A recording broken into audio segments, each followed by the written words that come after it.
এটা একটা স্টোর। এখানে ড্রেস, কাপড় চোপড়ের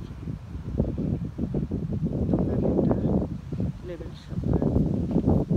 আজকে এখানে একটু সময়ের জন্য আসছি, তো আমার কাছে খুবই ভালো লাগছে। পাশের বাতাস, গাছে যে মৃদু বাতাস চলছে, ওটা আমার কাছে খুবই ভালো লাগছে।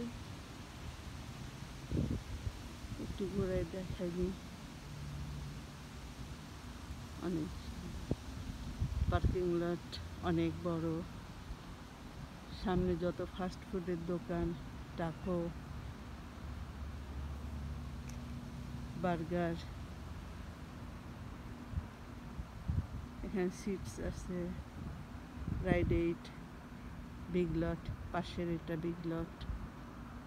এটা একটা গ্রোসারি স্টোর, এখানে সবই পাওয়া যায়, খাবার থেকে শুরু করে বিছানাপত্র সব, শুধু সবজি না। তো আজ এই পর্যন্তই। এখন আমি ভিতরে যাব।